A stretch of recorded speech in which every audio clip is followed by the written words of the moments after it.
Onye da for me mo akwaba me mo wache ma wa ha em waje bi bela hwe me fredo but to the TV so I to the TV say nene da na wa share me am so subscribe video no wi no wa share comment section ko no che wa dwa betre kwaso na sumdie enyina yesua de na mabusua na akwanim na busua na atre ugusu a wo sha wo subscribe video no a wo hwe bi ne nyina de sua de nya bi de atu ekotodwuma ka to the TV de ehimfonsam enya mamani amane headquarters ni nyina ene he ene HR yeda no etie ne nima mamne nima mane enim abakwasem sise nane da ena wo hwe me am so video no wi an wa hye na manse nyina yede enya bi ahwe onodofo ejina ena na agima badu ensem na one of the youth leader owodoma aba bekasa na nkasa yemu no ode futu kakra bi ena dan youth no ena bloggers a ohodo omo ho abona na do mahene se omo hwo mo hu ye enfre na do mahene nsem because papa no do betimi aye na no odin wo pe bibia so beye bibia ne asante hin ayepe eti wo wante futu na do mo ho bekwa akotie no e wa wo chechiriche onua se de bia me de medi midwuma he no je kohwe kakra bi ba ye ba ne betu na basa ne yesua de afrimu no bi atambi e papamu e de atu ne kotodwum se ne be ya on 40 obi eti yemko ni go he video ne embassy a ye ba ye betu na basa enesre ene de sua ewom yemko mrasisi achia obi a wotie me achia nanom mpanimfo achia oman mpanimfo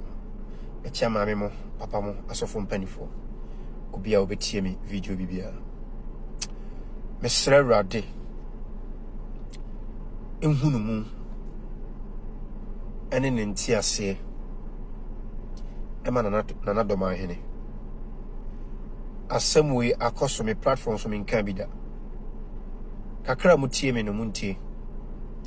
obi antwe ne ho free na doma hene ene die ne nsam kika fa otumfo obi antwe ne ho free ho sameye youth president no pese me kache youth no youth amoye bloggers munya hweye yenu Kofi Adoma ohun ode ne ho bona na Adoma hene no asemato no blogger bia ado ho bona na Adoma hene presenter radio TV ya hweye obi biara o boase na Adoma hene dwumadi a odi ebe trendy o social media fa Kofi Adoma asem ne isi fa example fa tu hofo benyansafo yebu ni be yenka nasem kodo sabo bi sunu ka yenso sole yenso ka sole free yenso me kan sama kire wo me a me ne mo ka sai abusua bi wo bono onsa me kan wo ho adwiri ya santifo aye obono me ofa akonwa somotumfo onsa me kan wo ho adwiri aborofo bebrebe e wa santimemu amuti otumfo anim mabusua mu bonkum ni fanyina aye akonwa ani ahenie na ade a ye na Adoma hene ye no musuo aben na Adoma hene na Ghana fo mu nimu a onfa Kofi Adoma de ne ntum hofo on se Kofi TV na motenya so be promote ebono na nipa en say obe topic of ebono a ode asante atotankuruam na obi nka nche se de wo ye no ode tribal war nditimu ba no on say oye na de opese nim banyam na one otumfo epre akansie no ohun de kosiye the most popular nipa oye adwuma media mu a obetima sell ni din no ohun so ma sacrifice nani na Adoma hene enke e kan sama kire wo memma obi bi oye blogger biara emfa no mo na Adoma hene ya hweyi makofi Adoma de enya futu mawo Ghana youth montwe mo hom free na doma hene ne otumfo nsemo de bone o yeti otumfo nya ne bone o ono ne ni etere ni nton e na watera so no koseti otumfo ne asanteman nya asante region ko a bibiri obruma mu o me asanteman na me kire wade na doma hene konwa te se mampo hene konwa na doma hene konwa te se kontanse hina konwa eye me papa kontanse hina konwa mesere wa utie me na asante wura ti mesi asante wura me ka asante region asante wura ayo tufo setutu ono na konwa no ye mfa no ohine o ye fa no otufo ba eba na doma hene fa doma hene said yo tepa hene yo atwema hene di doma eye hina oda foko bia no doma hene eye hina oda ne foko bia no said ye bantama hene da no bafo da no foko ano no na otumfo de oya asante nyina asante wa asante mai asante wa asante region asante wa burumu asante wa bibia wa Ghana fa na bia so tumidifo controller ruler TV agaye Ghana youth bloggers mesramo more things is about to happen around yenana doma hene na mesrero ade se omi na doma hene ni na on pentem emfa adwato mu odin ni a chopa mra Ghana fo se doma se de eboro hima bi kasa ye no musuo bi se wiem amane bi se wiem ohaw bi se wiem eboro man mo so ni nyina na mo kasa nkire de obubbo mu no so de musuo bebre mo odo ha bebre mo na enye yewura otumfo na mpa asem a ana otumfo kasa sa asante man ni asante kasa afo nyina sorry na enye okon a Ghana nkatoko asiu ade na doma hene ye no esiremu a kantoko asi voter region kantoko asi mtie me ye wo mtie me ye eye siremu a nkantoko kesi asi kanipa ewu no Ghana mampanyini President Mahama se President Akufo-Addo ntu ho na mo a yewura Mahama Mr. tu ho na mo na asantifo na mpem ho asem ena mpem ogasem na sunsumu so bi wani a enko bi aka kire wura ye nana doma hene se jaso obubo mu no na wode wo hawo beba dabi o hawo beba dabi banyesafo bi ntunu fo mayen nana ahobrase ne die mu ade na ade musuo no me ebre wo man doma ene na wondo wo man doma no na wondo bonofo ade na ade otan titimu ene yawo ene abiribire ebese ebono man ebono kasa na ebono no kwa munya baako enchichemu political constitution ni Ghana constitution na mamunyina munya ebono House of Chief ba munya baako muye foku awodo obi adi nkui eni se ba se 4 years or 5 years so yeto National House of Chief e obono na lusu a obede mesra ni die na obrasim de odi musuo be fie no e fa no busuefo de odi musuo be fie no fa busuefo na nam besema no betia o e fi se bebu mesra o fa chepe mu odin bre Ghana youth because ade we yakoso no say northern region northern region upper east ni upper west entankantokwa si Ghana afuntum Ghana mpanifo yedi obi ehye okon achi ebo okon no tribal war army commander IGP president munyina obi ayedi fisa santifo mpe omo ho asem Ghana fo heyo Ghana for hwe e jano so bola na se ache o man pani fo yedi otufo man ho so a no ka we de ba ko kira asantema be butu o fis asantema o ma ye bi pay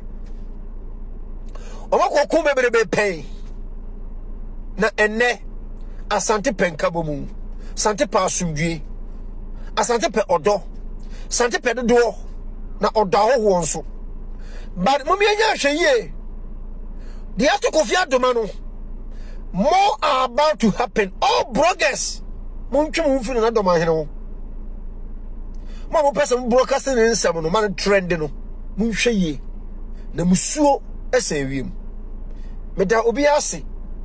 e wa ho brase ne die mu mesa bo akwa mu bi meda ase no aya adwenkyere na wo kyere o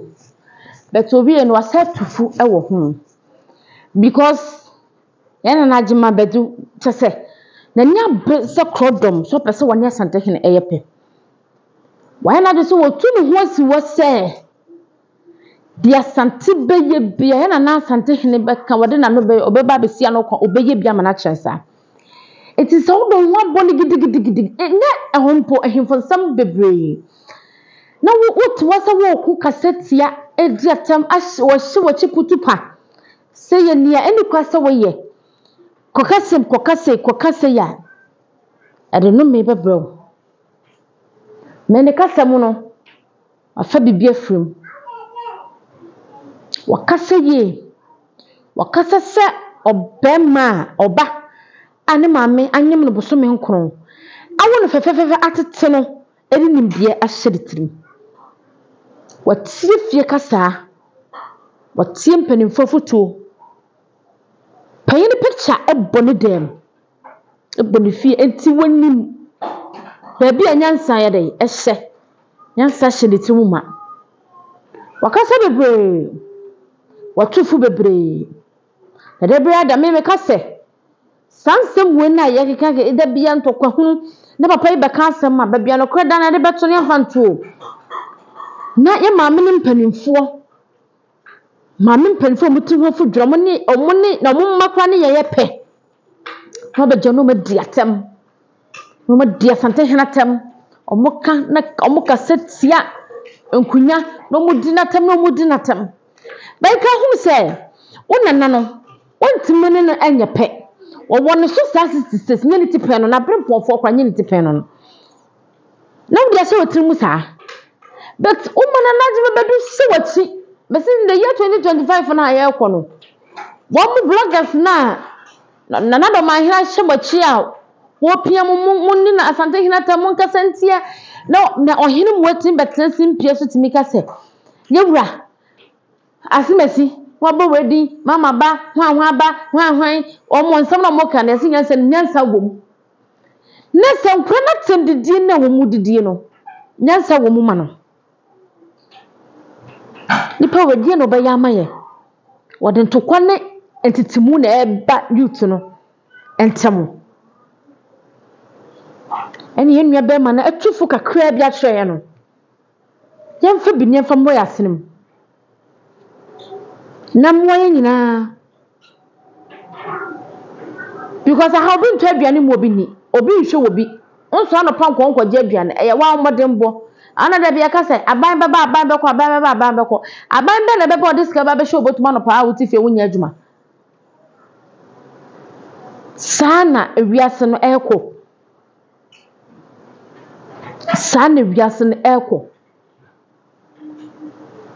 ensem bebre atem didie akutia bona sanwoma no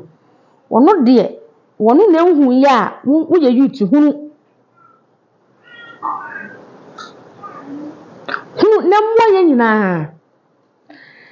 sese ekamya ya se ebruni ti wa minka bruni nkodo mani ti wonum so ne asanteni wo program to mani ti wa wonum so ne asanteni wo program ade ya ne hena koka sese etwani wo problem esusu kan hu se ye obi wa ya asanteni wa ko wale domani wa ko wale bruni obi ye bruni wa wale asante ye koba se ne bi mu ko wale northern region ya do esa panyina wo dani pano afutu papa no onfa youth no yeka omo so fa timdidie we be anam se bin kasa bebre na ye nuan wa summarize ni nyina ade ama no ofido ma obio bet de do ma hene ye no support ohu se kwaje bia mfiri ma ede ntokwa eni papa mu na beba eto no perfect no ka obeka ma ne nuan youth no nka ma omo ohedo no ntimi nko na nim nkoso ohene sese anade oye ne nyeda bi na mo ne nuan youth no so otumofo na mu de mo beye afutu hwe esensa hwe nipa je ensohwe ubedi lechi ono ye 2025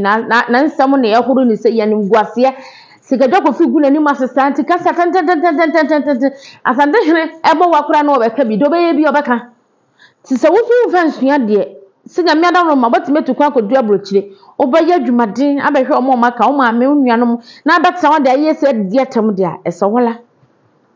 ewa wo chechiriche enu abema nyame onhua enu afutupa enu do a wo de mai mezi hade yesua de abakwasam amamre ahensem ne nyina da yakoma so a yesua ne kakwa to bia dwoncho ba ba kire ne nyina yefa ne yesua mu abakwasam yesua mu de ne nyam papa eni nyansa ne wo mu no ne de aboya bela na aboa today's TV so se ne de na wo hia me amso subscribe video no wi anu ahye na mansa nyina anya bi ahye wo ya comment section me se kwa aya botre odro eni asumdue kwan so kire wadwene se ne wo pe ye ne di atam yanko ho kire wadwene se ne wo pe in peaceful way na busua no enya kasa busua no nguro enko nanim enko yen na Ghana mamre ene ahensem enko akire ne nyina enya bi nsua fa mu yekotodwo se wodi dwuma ko bi a wodie de wo ye bia se ye boutique choba bia ba ede mintimi nka na pase e bebo adwuma no ho da roma wo no e ma re ho so obefre die me mpanimfo no bekasa today's TV management team no bekasa e beba bebo adwuma no ho da ro kama with a little choking pe ye ha no e ka to se pese e ma obia anigye etiro bia de akoma so de ope ene e be ya ma wo tito so frɛ ne mebo adwuma no ho da ro e ma no nkoso entoto enna na adwuma no eni akire de be da adwuma ku eso masene e da me bobɔ me e ma me ho ye fe enyansem mu ebuaboa no e de bro leader unisa boutique wasale bo school junction be so run the shop ho a ne niam a watete so efu e ye papa so so wedding gown birthday photo shoot dinner wear suits wedding suit the other be photo shoot empaboa bags abuse sa e wo ho eye papa o sa what discount e da so eti family care unya busua ne nyina mommo wale dey ni sa boutique o wasale bo school junction ho a ne kogigibi na busua no mo ho anya kono within Easter ya babedi Easter month ni yawura mu na mo nyimo ni na mo ho so anya fe enu akide wa wo de hye papa bi oba wo fase unua ba bro fofo nyama bunu ahema na eneme da bia se na mebɔ medin no amahema mu kachi amahema mu dodondo amahema mu a matikoti so bia no start koti a na wo nkwa no mafa ne nyina ma yese momone no ameje wakɔ de ametɔ se miensa me no be hye da bi